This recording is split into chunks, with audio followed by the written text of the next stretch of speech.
Imagina no céu, irmãos. Aleluia. Sabe qual é o primeiro milagre do céu? Como assim vai ter milagre no céu? Vai ter um milagre no céu. Quem é que sabe qual é o milagre que vai ter no céu? Meia hora de silêncio, eu não sei como. Mas a Bíblia diz, está dito, vai ter meia hora de silêncio no céu. Mas vai ter muitos séculos de grande alegria e festa diante do Senhor. Aleluia, glória a Deus. Que bênção, queridos.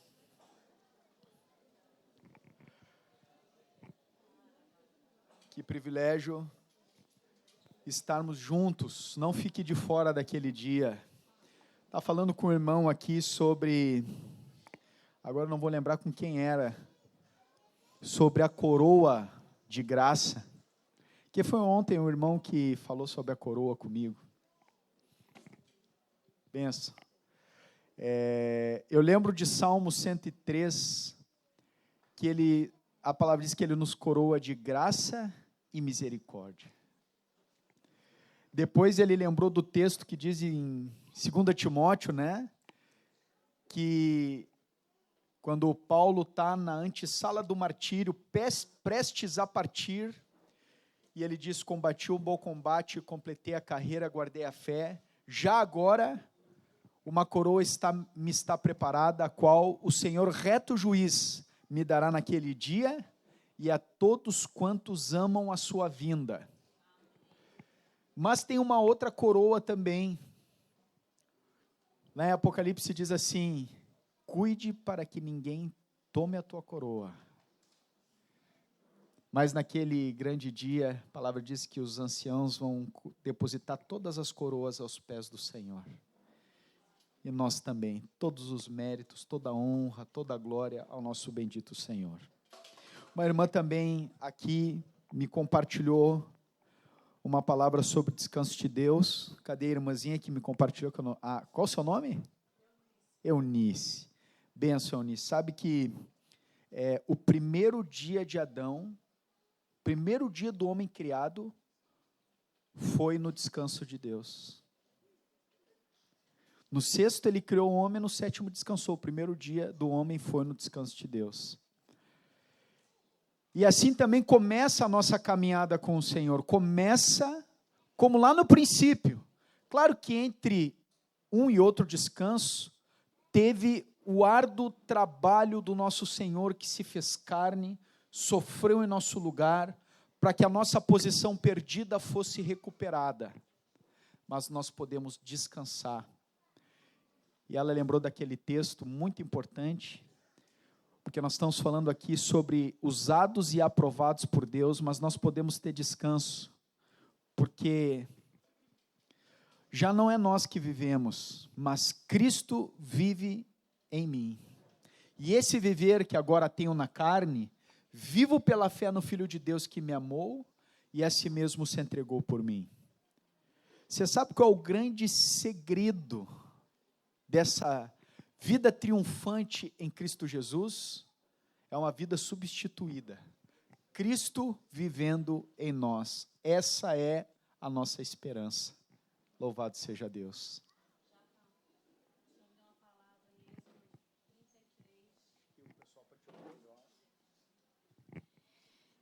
Hoje à tarde o Senhor me deu uma palavra que está em Êxodo 33, 14 e 15. Inclusive, o versículo 15 foi lido hoje à tarde, já leu esse texto. Diz assim, a minha presença irá contigo, e eu te darei descanso.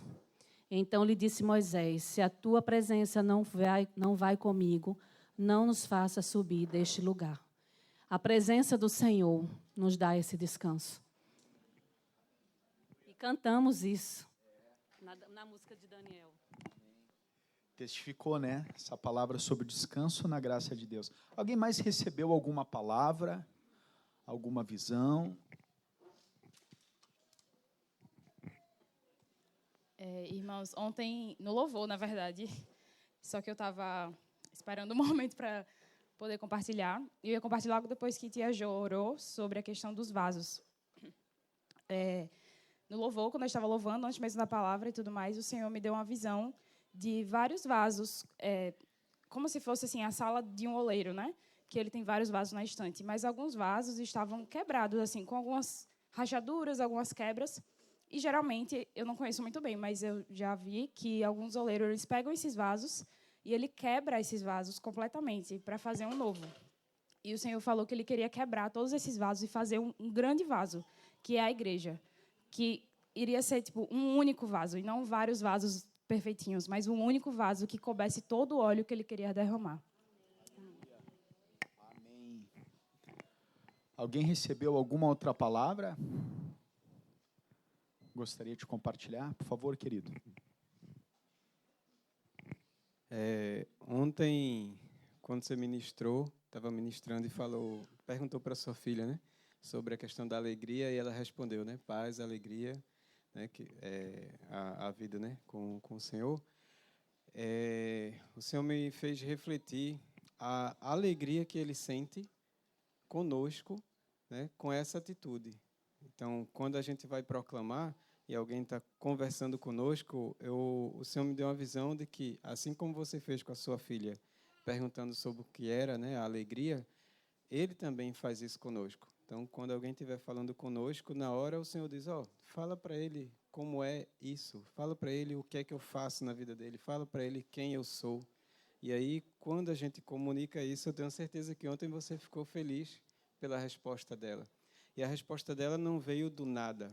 Foi uma comunicação, instrução vinda do Pai, né? Ela foi instruída pelo Pai, e o Pai, quando perguntou, ela respondeu, né? Então, o Senhor me deu essa visão de que é assim quando a gente está compartilhando a vida do Senhor com aqueles que precisam, né? O Pai vai se alegrar. Amém. Aleluia. Obrigado, Senhor. Glória a Deus. Queridos, vamos meditar hoje um pouco sobre a agenda de Deus. Como assim, Deus tem um Google Calendar? Não, Ele está na eternidade. Mas o que Deus está fazendo? No que Deus está empenhado? Quais são as obras que Deus preparou de antemão para que andássemos nela? Aliás, nós temos que todos os dias discernir, perguntar para o Senhor, Senhor, quais são as boas obras que Tu preparou para que eu andasse hoje? Jesus fez aquilo que o Pai lhe pediu.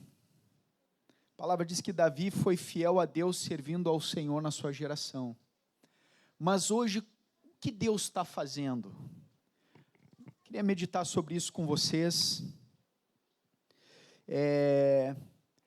Dentro do que concerne a agenda de Deus, nós temos aprendido sobre o propósito eterno de Deus. E que lindo é nós lembrarmos a respeito dessa verdade que Deus, Ele quer uma família de muitos filhos semelhantes a Jesus para a glória de Deus Pai. Muitos filhos. Deus quer uma família, irmãos. Família fala de quê? Unidade, que é o corpo de Cristo unido pelo vínculo de amor, ligados a um único cabeça, Cristo Jesus. De muitos fala de quantidade. A primeira palavra dita para o homem criado foi: sejam fecundos, multiplicai-vos, enchei a terra e sujeitai-a. Primeira palavra de Deus foi: sejam fecundos, e eu creio que esses sejam fecundos, a mesma carga está no coração do Senhor na grande comissão. Vão, façam discípulos de todas as nações. Não está o sejam fecundos aí? Deus quer muitos filhos, fala de quantidade. Muitos filhos, eu tenho acrescentado um adendo aqui, por causa do que a nossa identidade tem sido atacada nesses dias. Eu tenho falado que uma família fala de unidade, muitos quantidade, filhos identidade. Deus não criou religiosos para cumprir com cerimônia, não era esse o propósito de Deus. Ele cria filhos para se relacionar.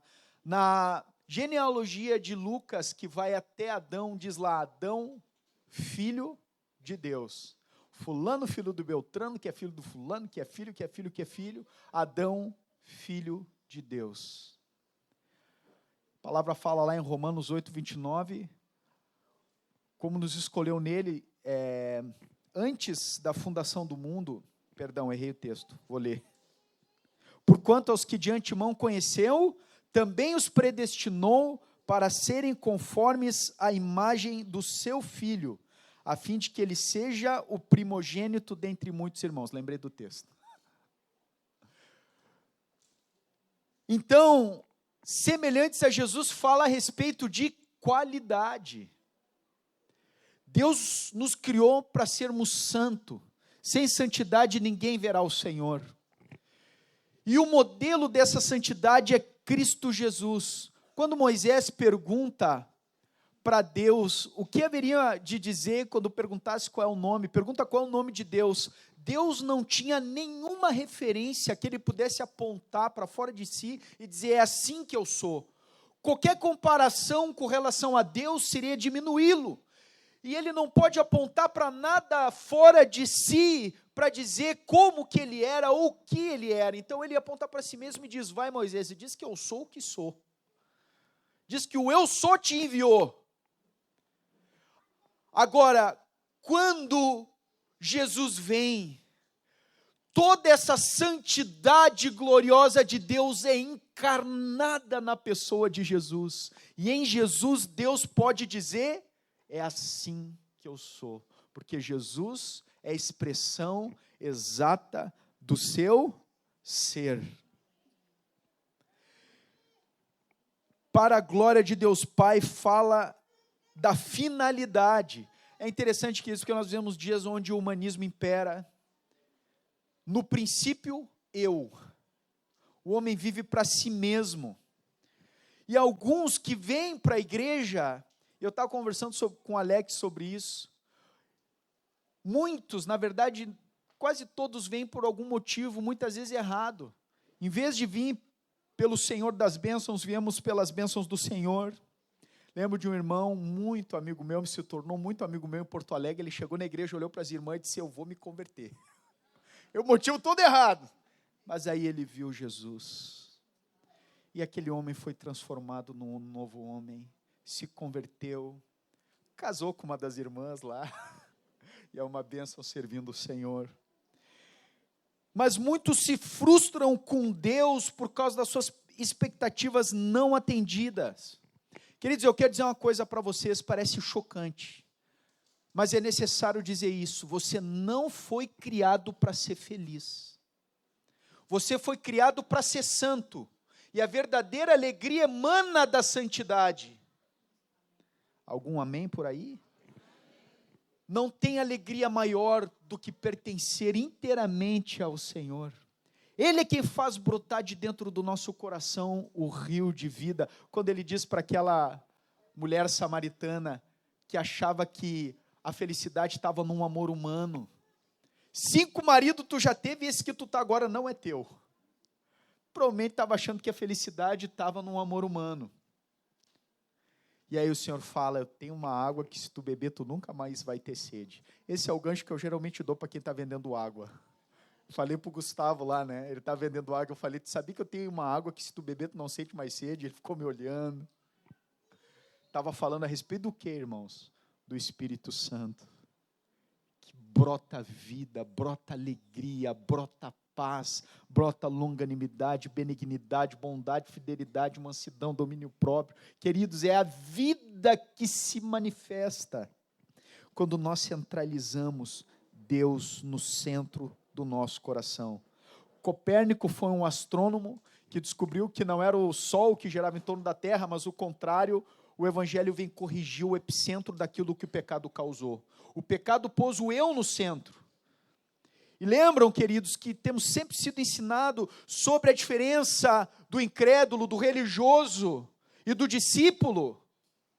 Eu me preocupo porque hoje parece que tem um evangelho das 3 portas.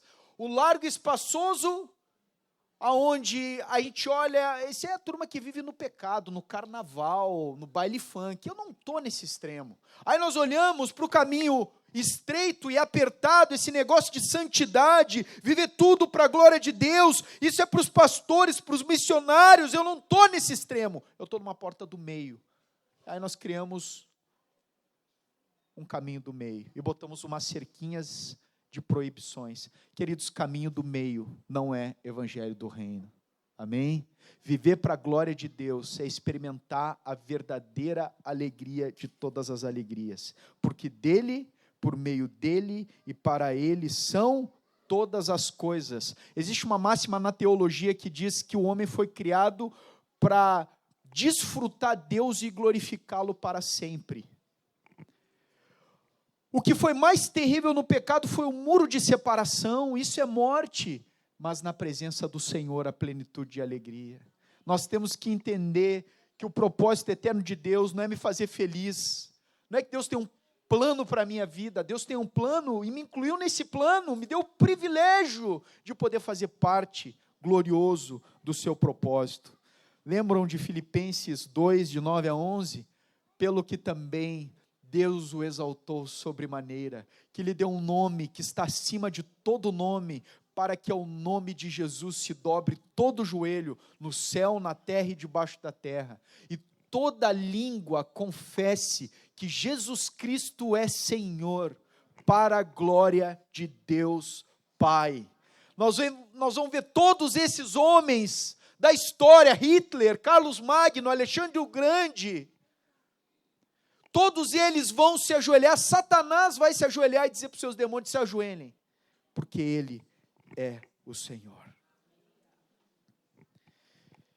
Depois de fazer essa pequena introdução, queridos, nos lembrar disso, qual é a nossa missão a respeito disso? A primeira parte, queridos, da agenda de Deus é buscar e salvar o perdido e edificar a sua casa. Essa é a agenda de Deus. O que Deus está fazendo hoje? Buscando e salvando o perdido e edificando a sua casa, cujo casa somos nós, a sua igreja, adornando, santificando, consolando, avivando, renovando, transformando, santificando. Essa é a obra que o Senhor está fazendo na sua igreja. E a primeira parte, queridos, do ganhar, eu lembro daquele texto de 1 Timóteo que diz assim: fiel é a palavra e digna de toda aceitação, que Cristo Jesus veio ao mundo para salvar os pecadores, dos quais eu sou o principal. Paulo, quando escreveu isso, não me conhecia, senão dizia, dos quais o Japa é o principal. Fiel é essa palavra, Jesus veio salvar os pecadores. Em Lucas 19, 10 diz assim: porque o Filho do Homem veio buscar e salvar o perdido. Em 1 Pedro 3,9 diz: não retarda o Senhor a sua promessa, falando dos escarnecedores que iam escarnecer, iam zombar da nossa esperança, e ele diz: não retarda o Senhor a sua promessa, como alguns a julgam demorada. Pelo contrário, antes ele é longânimo para convosco, não querendo que nenhum pereça, senão que todos cheguem ao arrependimento. Mateus 24, 12 a 14, por se multiplicar a iniquidade, o amor se esfriará de quase todos, aquele, porém, que perseverar até o fim, esse será salvo, e será pregado este evangelho do reino por todo o mundo, para testemunha a todas as nações, então virá o fim. Nós falamos na terça aqui do porquê que nós não nos convertemos e somos arrebatados. Já pensou? Desce as águas, acorda na glória. Seria fácil, irmãos. Mas a razão pela qual Deus ainda não nos levou é porque Ele tem um propósito, uma parte para você no seu propósito eterno. Deus conta contigo. Para pensar no privilégio, você não partiu unicamente porque você tem participação, Deus conta contigo. Tuas orações, tua proclamação, teu envolvimento, Deus está te dando o privilégio de poder fazer parte do que Ele está fazendo. Há vidas que o Senhor quer resgatar, por isso que Ele está segurando, porque se Ele viesse hoje, queridos, muitas pessoas iriam para o inferno, Mas o Senhor não quer isso, a palavra diz, Ele quer que todos cheguem ao arrependimento. E a palavra diz que o amor se esfriará de quase todos, eu creio que de não todos, porque Deus sempre tem um remanescente. Em todas as gerações, Deus sempre tem os seus remanescentes. E eu creio que a igreja vai ser o último reduto do amor. Onde as pessoas, no meio da destruição, do caos, do vazio, da bagunça, da confusão, vão chegar no meio do povo de Deus e vão ser curadas, lavadas, acolhidas, amadas. Por isso não se esfriará, eu creio que de todos. E eu vejo que existem 3 expressões desse amor de Deus inseparáveis, tanto quanto Deus é inseparável.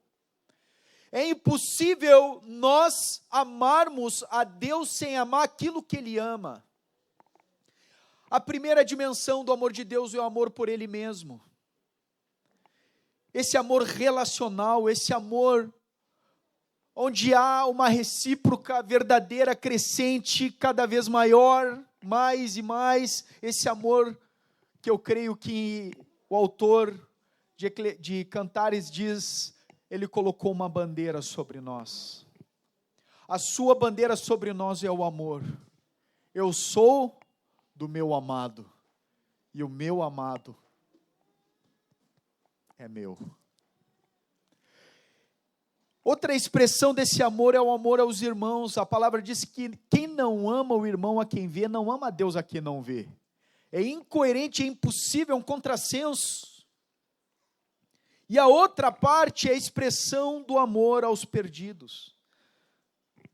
Não tem como amar a Deus, não amar o irmão. Uma vez eu encontrei uma pessoa num restaurante, e ela estava com uma camiseta com dizer cristão, não era tão bonito quanto a camiseta do irmão. E eu fui falar com aquela pessoa, com aquela família, e eu perguntei, oi, tudo bem, vocês são discípulos e tal? Eles, nós somos. Aí eu falei um pouquinho, perguntei, onde é que vocês congregam? Aí disse, não, esse negócio de congregar, a igreja é outra história, nós não congregamos. Agora também nós proclamando o evangelho, uma moça disse, não estou afastada do Senhor, eu estou afastada da igreja. É possível isso, irmãos? É possível amar a Deus e não amar estar na igreja, ser um com os irmãos? É impossível tanto quanto é impossível uma meia grávida. Já viu alguém que está grávida? Mais ou menos. Já viu um cristão que não ama os irmãos? É incoerente. Isso não sou eu que estou dizendo, se lermos a palavra com atenção, nós vamos ver sobre isso. Por isso, queridos, que a questão da proclamação não pode ser uma opção para aqueles que são salvos. O Senhor não pode ser que nem a rainha da Inglaterra era para a Inglaterra. O pessoal cantava, se emocionava, saudava, mas na prática ela não mandava nada. Queridos, a proclamação não pode ser uma opção, porque é uma ordenança do Senhor. Um dos pecados que eu creio que nós, como povo de Deus, precisamos nos arrepender, é a falta de proclamação. Uma vez eu vi uma frase de que evangelizar é um mendigo dizer a outro mendigo aonde encontrar pão.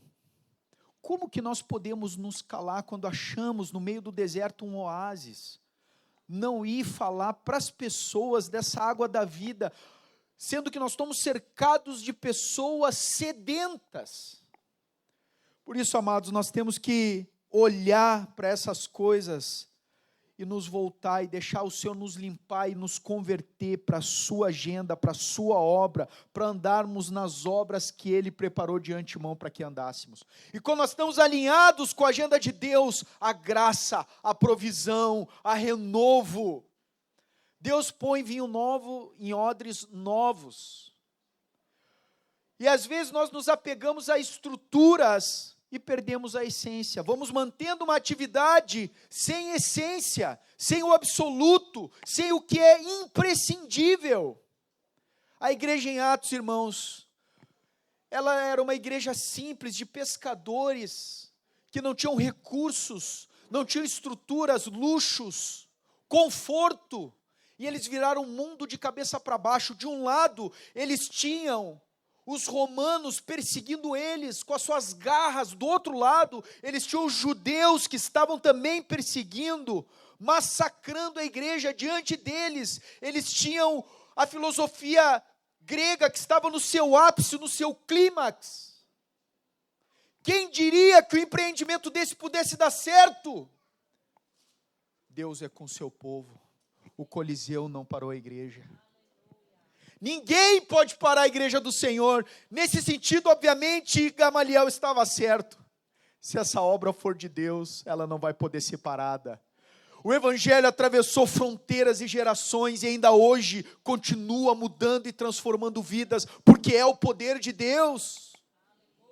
E a igreja, ela triunfou nesse poder. Quando os discípulos viram Jesus ressurreto, eles receberam poder. Eles não ficaram agora, vão ficar cada um na sua e a amizade continua. A vida deles mudou para sempre.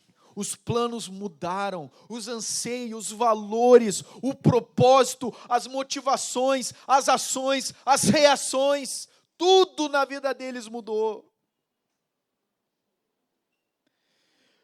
E eu não posso olhar e achar que a grande comissão de fazer discípulo é uma coisa para os evangelistas, para os pastores.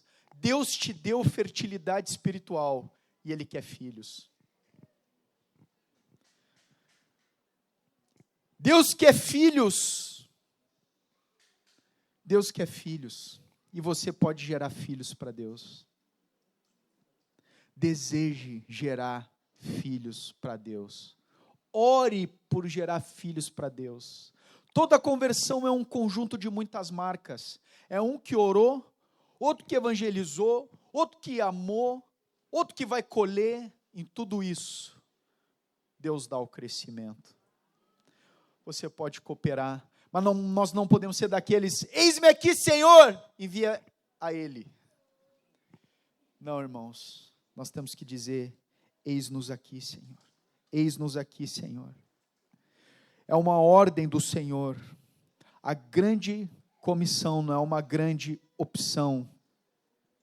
Um texto da palavra que diz, que me incomoda nas Escrituras. Não sei se tem algum texto da palavra que te incomoda. Tem um que me incomoda, que eu fico desconcertado. Vou confessar para vocês. É Lucas 16, 8. Esse texto me incomoda, irmãos. Onde diz ali que, porque os filhos do mundo são mais hábeis na própria geração que os filhos da luz. O texto que me dói. Os filhos das trevas são mais hábeis na sua própria geração, os filhos do mundo, do que os filhos da luz. Como é triste às vezes tu ver pessoas engajadas por algo de muito menor valor do que nós somos chamados. O maior medalhista olímpico da história, chamado Michael Phelps, escreveu um livro e ele tem uma frase que ele dizia assim, quando perguntado qual foi o segredo do sucesso, sabe o que ele falou? Os nãos foram mais numerosos que os sims. Ele não se dava liberdade de sair do foco, de comer qualquer coisa, de dormir em qualquer horário. Ele tinha um plano, um propósito, uma razão na sua vida. E ele dedicou sua vida por aquilo. E a palavra diz o quê? Assim corro eu, não sem meta, não como desferindo golpes no ar. Eu esmurro o meu próprio corpo e eu reduzo a escravidão. E Paulo diz, eles, porém, por uma coroa corruptível, nós, porém, a incorruptível. Nós temos um prêmio de recompensa eterna, na qual o Senhor naquele dia vai te recompensar. Sabia, irmão, que as tuas boas obras vão ser recompensadas? Deixa eu te dar um conselho. Tenha boas obras que ninguém saiba. Nem tua mão direita, não conta para ninguém. Divide o teu pão. Ama o pobre, vista o nu. Serve aqueles que te ferem. Quando alguém te bater numa face, oferece a outra. Se tem alguém te perseguindo no teu trabalho, vê a data de aniversário dessa pessoa, compra um presente legal e diz, quero te abençoar. hoje é teu aniversário. Tem aquele vizinho chato que reclama, ora por ele. A palavra diz, amai os vossos inimigos, orai pelo que vos perseguem, bendizei o que vos maldizem. Tem alguém falando mal de ti, fala bem dele. É o evangelho, irmãos. Bendizei o que vos maldizem. Por isso o evangelho só pode ser vivido no poder do Espírito Santo.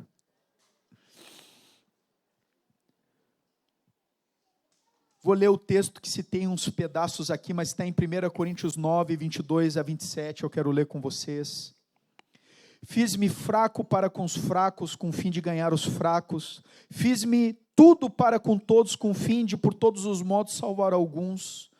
Tudo faço por causa do Evangelho, com o fim de me tornar cooperador com ele. Não sabeis vós que os que correm no estádio, todos na verdade correm, mas um só leva o prêmio? Correi de tal maneira que o alcanceis. Todo atleta em tudo se domina, aquele para alcançar uma coroa corruptível, nós, porém, a incorruptível. Assim corruto também eu, não sem meta, assim luto não como desferindo golpes no ar, mas esmurro o meu próprio corpo e o reduzo à escravidão, para que, tendo pregado a outros, não venha eu mesmo ser desqualificado.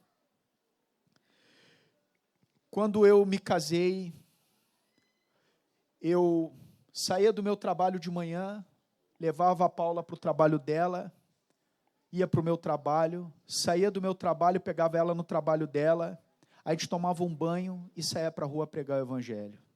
Chegava em casa umas 11, 11h30, tomava banho no outro dia, levava ela para o trabalho dela, ia para o meu, e tinha semanas que era todos os dias.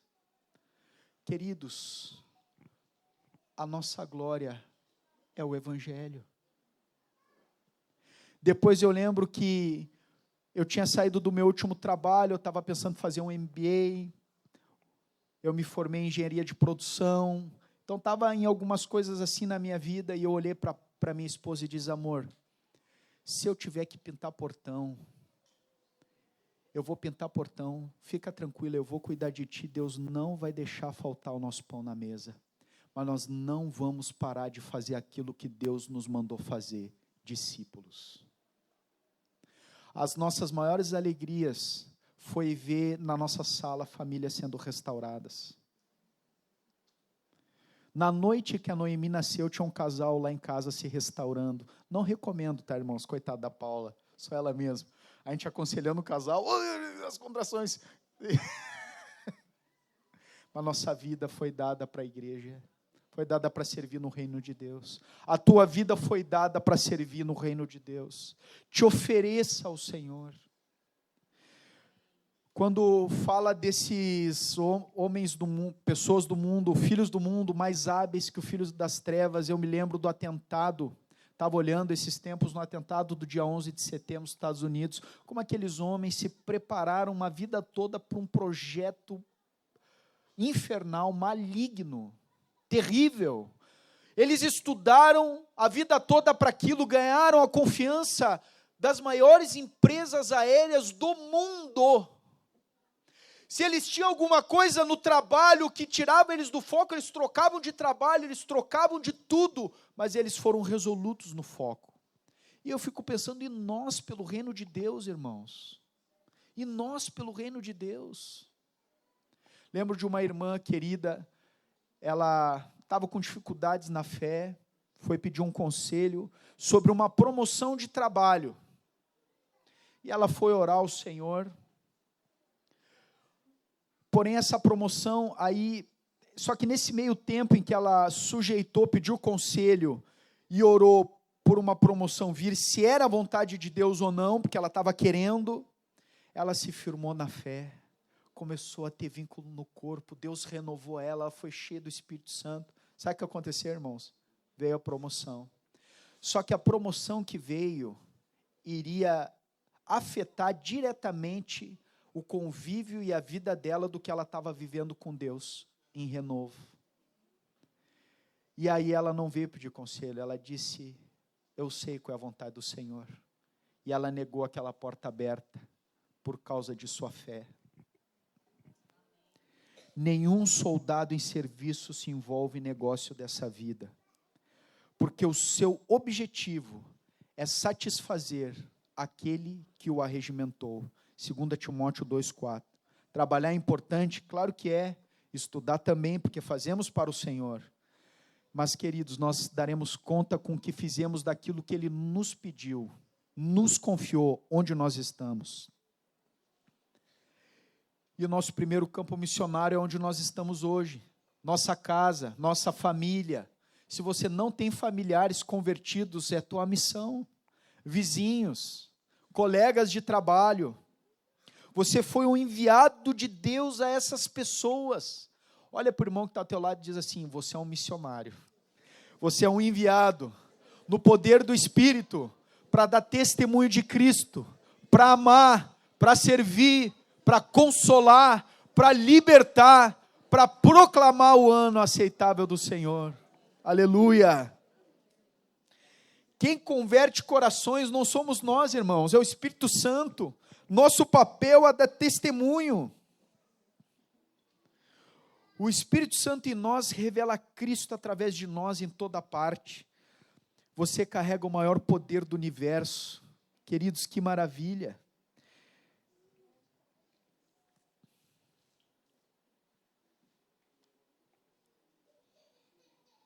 Mateus 28, 18 a 20. Toda autoridade me foi dada. É nessa autoridade que nós vamos. Vamos ler juntos? Toda autoridade me foi dada no céu e na terra. Ide, portanto, fazei discípulos de todas as nações, batizando-os em nome do Pai, do Filho e do Espírito Santo, ensinando-os a guardar todas as coisas que vos tenho ordenado. E eis que estou convosco todos os dias, até a consumação dos séculos. Nós gostamos só da parte que o Senhor está conosco todo dia. Mas Ele está conosco todo dia enquanto fazemos o quê? Discípulos. Enquanto fazemos o quê? Enquanto nós estamos indo, fazendo discípulos, alinhado na agenda de Deus, no propósito de Deus, você vai ter a provisão de Deus. Deus não nos dá algo sem um propósito, e o propósito e a razão pela qual Ele nos dá o que dá, é um só. A sua agenda, buscar e salvar o perdido, e edificar a sua casa. A palavra diz, ide fazer discípulos, não diz, ide evangelizai. Queridos, eu quero dizer uma coisa para vocês que precisam de um alinhamento. Nós não somos chamados a evangelizar, nós somos chamados a fazer discípulo. Às vezes nós evangelizamos, e aí voltamos para casa como missão cumprida. Aí não entramos em contato com a pessoa que nós evangelizamos, não oramos, não buscamos. Queridos, a nossa missão é fazer discípulo. O evangelizar é um meio para fazer discípulo, mas não é um fim em si. Porque quando a pessoa se converte, o nosso trabalho começa. Paulo usa uma linguagem, e eu lembro, uma vez que eu estava chorando, orando ao Senhor, pedindo filhos na fé. Senhor, eu quero gerar filhos, eu quero ver vidas convertidas, famílias restauradas, eu quero fazer discípulos. E o Senhor falou para mim, no meu espírito, você está preparado para as dores de parto? Silenciei, fiquei meditando no que o Senhor falou. E Paulo diz, meus filhos, por quem de novo sofro as dores de parto, até Cristo ser formado em vós. Qual é a essência do discipulado e por que nós usamos esse termo? Isso é muito importante, queridos, porque todos vocês são chamados a serem discipuladores. Discipulador é aquele que faz discípulos, que cuida das vidas. Nós não podemos ser como Caim, que diz assim, ó, sou acaso eu tutor do meu irmão? Se Deus te perguntar isso, você vai dizer assim, ó, você é tutor do teu irmão? Você tem que responder, sou tutor do meu irmão. Tenho a tutela dele, eu sou responsável por ele, eu estou junto dele. O que não é discipulado, queridos? Discipulado não é ser proprietário das vidas, não é tomar decisões pelos discípulos interferindo de maneira indevida em coisas secundárias. Lá em Porto Alegre tinha discipulador que às vezes queria decidir a roupa que o discípulo ia vestir. Decisões que iam ter que tomar. Uma vez chegou um jogador de futebol com uma namorada, num grupo de irmãos. Aí, esse jogador disse assim, olha, eu estou querendo muito esse Jesus que vocês estão pregando, o reino de Deus tocou no meu coração, mas a minha namorada não quer muito saber de Jesus, o que eu faço? Os irmãos disseram assim, ora essa semana ao teu Senhor, pergunta para Deus, depois tu nos diz. Na outra semana, ele apareceu sem a namorada. Nós somos como aquela mulher, a samaritana que chega lá na cidade, depois a cidade diz assim, já agora não é pelo teu testemunho que nós cremos, mas nós mesmo temos experimentado e visto que ele é o Santo de Deus. Cada discípulo deve ser levado a ter um encontro real, uma dependência do Senhor. E às vezes nós blindamos os discípulos achando que são nossa propriedade. Não há problema no princípio de paternidade, não pode haver paternalismo. É um cuidado em amor que temos com os nossos irmãos. O discipulado não é somente passar livretos, queridos. Eu gosto daquele texto que diz, todas as coisas que Jesus começou a fazer e a ensinar. Discipulado não é só questões sociais, de churrasco, futebol, isso acontece lá no sul. Queridos, discipulado é para Cristo. João Nelson lá no sul, ele diz que discipulado é discípulo ao lado. Jesus ensinava com autoridade porque ele não era um teórico da fé. Nós não podemos ser um teórico da fé. Jesus ensinava o que fazia, ele pregava aquilo que ele vivia, por isso ele tinha autoridade. E também, queridos, nós não podemos ensinar só o que gostamos. E tudo isso eu estou dizendo aqui como essência de coisas que muitas vezes vão acontecendo na nossa caminhada e nós vamos perdendo de vista e permitindo coisas que nunca foi ensinada pela palavra, como esse paternalismo, essa questão indevida de um discipulado à pessoa e não a Cristo. E nós temos que ensinar, como Paulo diz em Atos 20, 27, todo desígnio de Deus. Discipulado é ter comunhão intensa e santa, na prática das mutualidades, é amar, é servir, é animar, consolar, chorar, se alegrar, repartir, perdoar, levar as cargas, lavar os pés, buscar, corrigir, exortar, saber ouvir, abrir a casa, a carteira, a geladeira, partir o pão, é ter paciência, é se sacrificar. Até quando? Até que apresentemos todo homem maduro e perfeito em Cristo. Colossenses, Paulo diz assim, o qual anunciamos advertindo todo homem, ensinando a todo homem toda sabedoria, a fim de que apresentemos todo homem perfeito em Cristo. Queridos, é muito interessante porque, agora eu quero aqui desenvolver com vocês e meditar com vocês numa coisa importante. Abram comigo Atos 20.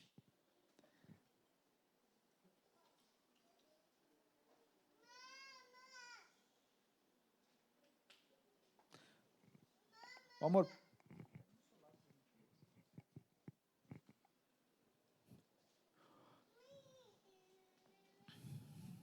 Obrigado. Atos 20, queridos. Paulo, ele vai falar com a igreja em Éfeso.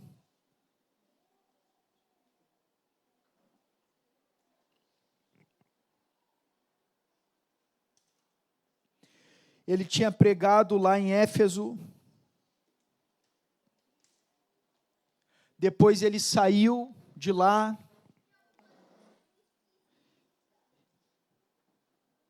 Só deixa eu abrir aqui direitinho o texto que eu quero abrir com vocês. Acho que é 19, quando ele se despede dos presbíteros em Éfeso de Mileto.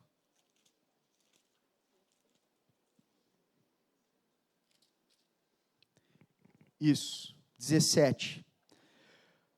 Quero ler com vocês, para mim, o que é uma essência de um discipulado a Cristo, o exemplo da vida de Paulo com esses irmãos. Diz assim: de Mileto mandou a Éfeso chamar os presbíteros da igreja, e quando se encontraram com ele, disse-lhes: vós bem sabeis como foi que me conduzi entre vós em todo o tempo, desde o primeiro dia em que entrei na Ásia, servindo ao Senhor com toda a humildade, lágrimas e provações que pela cilada dos judeus me sobrevieram, jamais deixando de vos anunciar coisa alguma proveitosa e de vou-la ensinar publicamente também de casa em casa, testificando tanto a judeus como a gregos o arrependimento para com Deus e a fé em nosso Senhor Jesus Cristo. E agora, constrangido em meu espírito, vou para Jerusalém, não sabendo o que ali me acontecerá, senão que o Espírito Santo de cidade em cidade me assegura que me esperam cadeias e tribulações. Porém, nada considero a vida preciosa para mim mesmo, contanto que complete a minha carreira e o ministério que recebi do Senhor Jesus para testemunhar o evangelho da graça de Deus. Agora eu sei que todos vós, em cujo meio passei pregando o reino, não vereis mais o meu rosto. Portanto, eu vos protesto no dia de hoje que estou limpo do sangue de todos, porque jamais deixei de vos anunciar todo o desígnio de Deus. Atendei por vós e por todo o rebanho sobre o qual o Espírito Santo vos constituiu bispos para pastoreardes a igreja de Deus, a qual ele comprou com seu próprio sangue.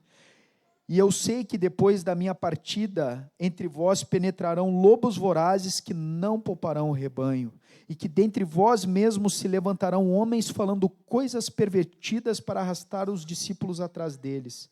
Portanto, vigiai, lembrando-vos que por 3 anos, noite e dia, não cessei de admoestar com lágrimas a cada um. Agora, pois, encomendo-vos ao Senhor e a palavra da sua graça, que tem poder para vos edificar e dar herança entre todos os que são santificados. De ninguém cobicei prata, nem ouro, nem vestes, vós mesmos sabei que estas mãos serviram para o que me era necessário a mim e aos que estavam comigo, tendo-vos mostrado em tudo que trabalhando assim é necessário socorrer os necessitados e recordar as palavras do próprio Senhor Jesus, mas bem-aventurado é dar do que receber. Interessante que quando Paulo começa esse trabalho lá na igreja em Éfeso, a igreja em Éfeso, irmãos, era uma igreja, a região de Éfeso era imersa em idolatria, e era um povo duro de coração. Tem um momento que num tumulto em Éfeso, eles vão para um teatro e ficam por 2 horas gritando: grande é a Diana dos Efésios. Paulo separa os discípulos daqueles que estavam lá perseguindo a igreja. Depois, quando aquela turma, alguns se convertem, diz que eles fizeram um montão de livros de feitiçaria. Contabilizando nos dias de hoje, dava mais de 2 milhões em livros de feitiçaria. Olha o cenário de Éfeso. Lá em Éfeso, quando Paulo sai, vem um judeu chamado Apolo, um homem eloquente nas escrituras, um homem que pregava o evangelho. Priscila e Áquila pregam com mais exatidão e recomendam, assim como Barnabé fez com Paulo, recomendam, enviam cartas para os discípulos receberem Apolo. Esse irmão era tão considerado na igreja que na panelinha de Corinto, depois ele vai para Corinto, e aí na panelinha de Corinto uns diziam que eram de Apolo. Já viram isso? Eu sou de Paulo, eu sou de Apolo. Paulo depois fica um tempo, se eu não me engano foram 2 anos, pregando numa escola de um tal de Tirano. Obviamente era o nome dele, não era que o cara era tirano, acho que ele não era tirano. Mas ele ficou lá na escola de Tirano cerca de 2 anos. E ali ele ficou pregando o evangelho. A igreja de Éfeso teve referências. Priscila e Áquila, teve Apolo, teve Paulo, teve o próprio João. Mas, queridos, depois, aqui chega nesse momento onde Paulo onde ele chama os presbíteros, e ele começa a dizer como que foi a sua vida entregue a serviço da edificação da igreja. E diz que toda a Ásia ouviu do Evangelho. Paulo estava alinhado com a agenda de Deus. Ele pregava todo o desígnio de Deus, e diz que ele ficava noite e dia, de casa em casa, e publicamente, com lágrimas, exortando cada um. Eu fico pensando naquele homem de Deus com lágrimas, chegando para as pessoas e proclamando o reino de Deus, o desígnio de Deus. Não era de qualquer maneira, não era uma coisa vazia, sem sentimento, sem coração. Aquele homem de Deus chorava com cada vida. E ele fala a respeito de muitas maneiras, publicamente, de casa em casa. Ele não variava a mensagem, mas usava de muitos métodos. O problema é quando nós engessamos os métodos e variamos a mensagem. Mas ele estava alinhado com a agenda de Deus, de buscar e salvar o perdido. Por quê, queridos? Ele estava olhando a coroa incorruptível. Hoje, amados, nós estamos no nosso trabalho, nos nossos locais, e nós somos chamados pelo Senhor para discipular e cuidar dessas vidas. E o Senhor, nesses dias aqui, está ministrando conosco, renovando nossa fé, com tanta graça no louvor, tanta graça na comunhão, tanta graça na sua palavra. Por quê, queridos? Deus quer nos avivar para nos levar a frutificarmos a sua vida onde nós estamos. Você é aquele por quem você mesmo esperava, não é outro. Eu não vou ter acesso às pessoas onde você está. E assim como Paulo, que de muitas formas pregava o evangelho noite e dia em toda parte, como Jesus andava por toda parte fazendo bem, curando a todos os oprimidos do diabo. Deus está nos chamando dessa mesma maneira, confiando na graça, firme nessa identidade de filhos, agora marchar contra as trevas que te cercam. E meus irmãos, depois disso, junto com isso, paralelo a isso, se Deus permitir, amanhã eu quero compartilhar mais sobre o poder do vínculo no corpo, mas Deus está edificando a sua igreja. Ele está nos levando como corpo, nos edificando na nossa comunhão para nos encher do Espírito Santo, para mostrar ao mundo o seu amor e poder. Quando Jesus ora em João 17, ele diz assim: Pai, eu não rogo somente por estes, mas por todos os que vierem a crer em mim por intermédio da tua palavra, a fim de que seja um, como és tu, ó Pai, em mim, eu em ti, sejam eles em nós, para que o mundo creia. Queridos, para que o mundo creia, nós precisamos estar unidos em amor.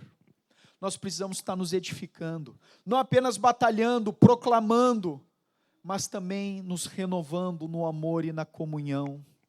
Uma vez eu vi uma corrida indiana e Deus falou comigo. Uma corrida que era de pessoas que tinham deficiência física, eram jovens de muletas, como se fosse uma Paralimpíadas. E eles estavam todos alinhados, e o cara dá a largada, e eles saíram com as muletas, assim, rapidinho. E eles foram, e um deles tropeçou e caiu no chão. E ele tentava se levantar e não conseguia, e começou a chorar.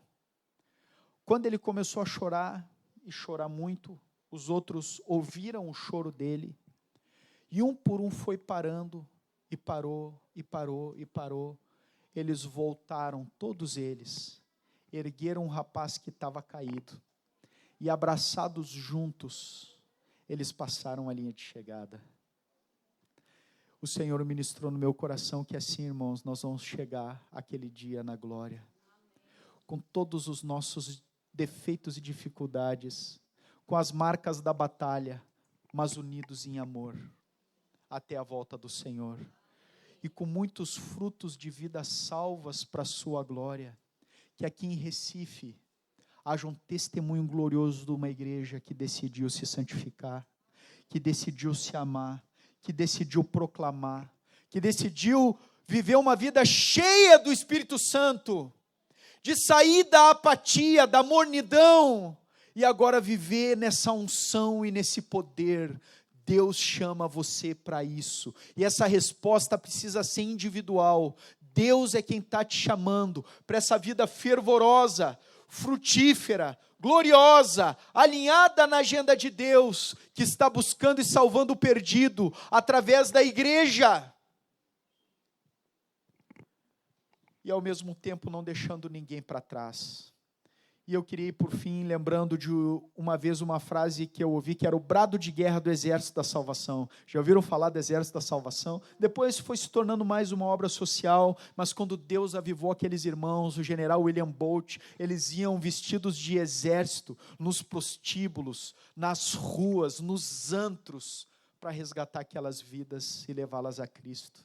E eles tinham um brado de guerra que dizia assim: se eu te pergunto, você ouviu o chamado? E você responde: não, não ouvi. Como pode ser assim, se o chamado de Deus ecoa nos corredores dos hospitais, chacoalha nas algemas dos presos, sibila na bala perdida, chora nos desmoronamentos dos lares, brilha no batom da prostituta, ronca na barriga dos famintos, voa na mente dos cheira-cola, explode nos atentados à bomba, ecoa nos corações sem Cristo. Se você não ouviu o chamado, não é porque Deus parou de chamar, é porque provavelmente nós é que paramos de ouvir. Mas quando o Senhor perguntar: a quem enviarei? Quem há de ir por nós? Nessa visão, quando Isaías vê o Senhor num alto e sublime trono, e ele vê a sua pecaminosidade, e ele diz: ai de mim, e o anjo pega a brasa viva com uma tenaz do altar e toca na boca dele e diz: você está perdoado, a tua iniquidade foi perdoada.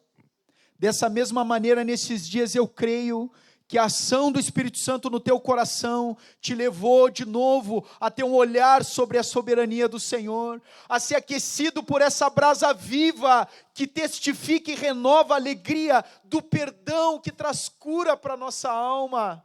Mas agora o Senhor pergunta nesse final de conferência: a quem enviarei?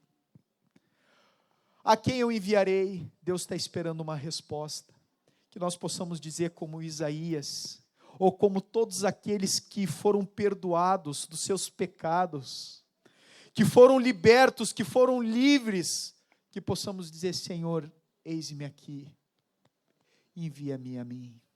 Vamos dizer isso juntos para o Senhor? Vamos nos colocar em pé, vamos nos oferecer para cumprirmos com a agenda de Deus. Queridos, enquanto você se oferece para o Senhor, se há algo que hoje está te prendendo de você fazer discípulo, se tem algum projeto que, ainda que seja lícito, terreno, que tem tomado proporções indevidas no teu coração, deixa o Senhor limpar teu coração, viva para a eternidade. Você em breve vai estar diante do Senhor da glória. Não enterra seu talento, queridos. Alguns talvez tenham enterrado seu talento, achando que não tinha valor, que era pouco, que não sabe fazer, não sabe evangelizar, que não tem dons. Eu quero dizer, você tem dons. Não tem ninguém no corpo de Cristo sem função. Existe alguma parte do corpo humano que não tenha função? Irmãos, você tem função. Você tem valor, você tem importância, você é uma ferramenta, um instrumento da parte do Senhor para ecoar um lindo som sobre essa terra. Diga comigo: eu tenho dom. Dom é graça, irmãos. Dom não é merecimento. Por isso te oferece para o Senhor. O Senhor está chamando: a quem enviarei? Vamos nos oferecer juntos para o Senhor. Com as tuas palavras, vamos ter um tempo de oração.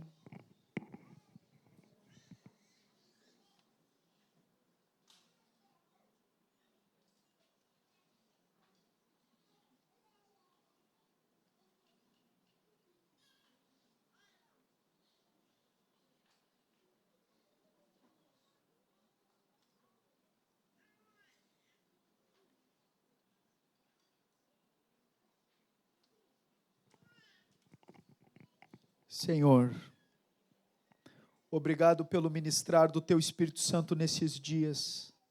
Eu quero orar pela igreja em Recife, Senhor, aqui, essa parte do Teu corpo, do Teu povo, para que Tu renove os irmãos na fé, no amor, desperte a Tua igreja para Te amar mais, para ter intenso desejo e amor por Ti, por tudo que Tu amas, Senhor.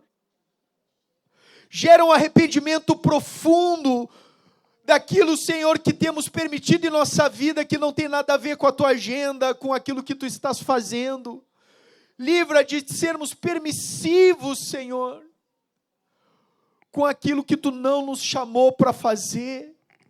Mas eu quero orar, Senhor, para que Tu desperte o Teu povo, para ser sal e luz nessa cidade, para fazer discípulos aonde estão, que nesse renovo de saber que são amados, são filhos, e que têm o Teu Espírito Santo, o Teu poder, que eles sejam tomados de intrepidez e coragem, para anunciar Cristo Jesus no poder do Espírito Santo.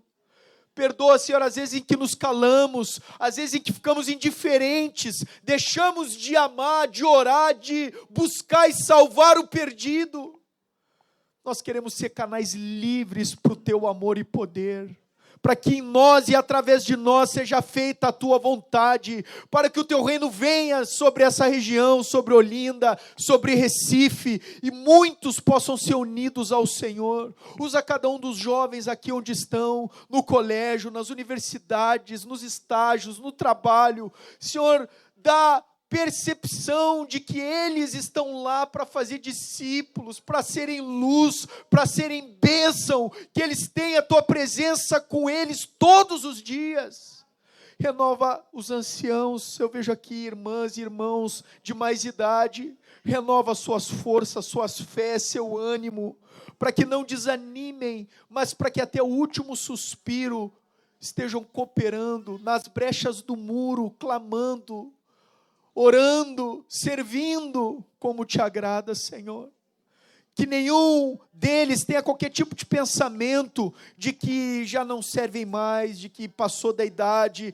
Livra os irmãos desse pensamento. Eu quero repreender toda a ação do diabo nesse engano, todo sofisma que possa ter entrado e levado qualquer um aqui a pensar de que não tem valor ou importância no Teu reino. Senhor, que cada um se veja como são filhos amados e cooperadores na Tua obra. Eu oro, Senhor, por casamentos que vão se formar, para que haja santidade ao Senhor, que haja o Teu rio de vida fluindo, esses matrimônios, Senhor, que alegria poder chegar aqui, 3 anos depois, ver casamentos que se formaram. Quero profetizar casamentos frutíferos, um casamento, Senhor, que vai ser ferramenta, instrumento para a Tua glória nessa geração, casamento onde vão experimentar vidas sendo agregadas, que Tu vais levar, Senhor, para provar da Tua água da vida. Traz cura nos matrimônios, traz cura nos relacionamentos dos pais com os filhos, traz cura nos relacionamentos com os irmãos, que o Teu rio de vida venha fluir aqui, Senhor, limpando, curando, transformando, avivando, em nome de Jesus, livra de que qualquer um aqui enterre o seu talento, Senhor. Tu confiaste dons e talentos, e eu oro, Senhor, para que seja nessa noite avivados no chamado que Tu fizeste a cada um de fazer discípulos para a Tua glória. Eu Te agradeço, Senhor, porque naquele dia Tu vais recompensar, cada um dos meus irmãos vão receber das Tuas mãos a recompensa eterna. Que eles não se cansem de fazer o bem, como diz a Tua palavra, porque nós colheremos se não desfalecermos. Aqueles que saem andando e chorando enquanto semeiam, com júbilo ceifarão. E nós vamos ver aqui, Senhor, presenciar a alegria de novas vidas salvas, de filhos nascendo de novo, em proporções muito maiores. Nós queremos lutar juntos em oração contra os principados dominantes nesse lugar. Nós amarramos a ação do diabo. Nós, na autoridade do nome de Jesus, rompemos contra essas trevas. No Teu nome, Senhor, para que a ação do diabo na mente, nas famílias que tem destruído, seja anulada. Nós ligamos em oração para um tempo de salvação, onde muitos, Senhor, vão se converter ao Senhor e vão ser tirados das trevas para a tua luz. E eis-nos aqui, Senhor, nessa noite, com todas as nossas fraquezas, debilidades, dificuldades, eis-nos aqui para a tua glória, eis-nos aqui para a tua glória, conta conosco, usa a nossa vida, tudo que temos e somos, colocamos em tuas mãos, para a tua glória, Senhor, em nome de Jesus. Queridos, enquanto eu estava orando, me veio uma palavra, desesperança. Tem alguém, ou mais de uma pessoa, que não está vendo esperança, não sei no que, o Senhor não me falou o que é. Mas eu lembrei de um texto de Jó 14, 7. É possível projetar? Diz assim: porque há esperança para a árvore, pois mesmo cortada, ainda se renovará e não cessarão os seus rebentos. Se no chão morrer o seu tronco, e secar a sua raiz, ao cheiro das águas brotará, e dará ramos como a planta nova. Ramos, dará ramos como a planta nova. Mesmo cortada no chão, seca, ao cheiro das águas brotará. Seja que circunstância for, que tu não tem conseguido olhar com esperança, Deus é um Deus de toda esperança, e Ele vai trazer vida a essa situação que parece morta. Essa situação, ao cheiro das águas, pode reverdecer de novo, pode ter vida de novo. Por isso toma autoridade no nome de Jesus. Resiste à incredulidade e à desesperança. O Senhor quer te renovar em esperança. Tenha esperança, querido, porque Deus pode mudar. Não é porque você não está vendo nada acontecer, que nada está acontecendo. Deus está operando, enquanto você está cooperando. Não pare de cooperar, não pare de te oferecer, não pare de orar, não pare de cooperar com o Senhor, porque a seu tempo vocês verão o fruto florescer. Amém, queridos? Cadê o irmão do louvor? O Jojo está aí?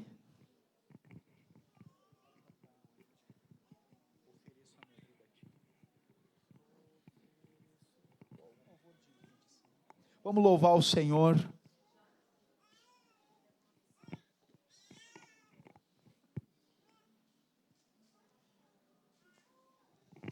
Paz, irmãos,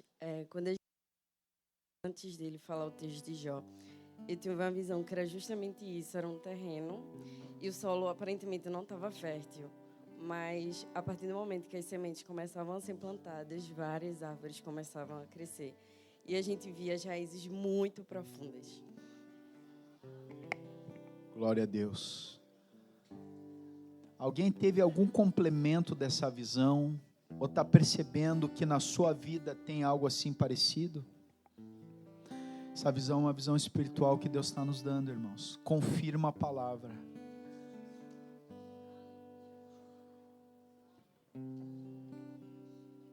Quando está falando, eu me lembrei de um lugar que era mais ou menos assim. Depois vocês podem pesquisar. Um lugar que era chamado Vale de Morte, no Texas. Uma vez veio um fenômeno, veio uma chuva e aquele Vale de Morte floresceu com flores lindas. E era um lugar, era conhecido Vale de Morte porque era muito árido, solo rochoso, parecido com essa visão. Mas quando chamaram geólogos e profissionais da área para ir lá ver o que tinha acontecido, havia sementes naquele solo. Quando bateu a chuva, veio vida. E o Vale de Morte virou um jardim colorido, cheio de vida. Obrigado, Senhor, pela tua palavra.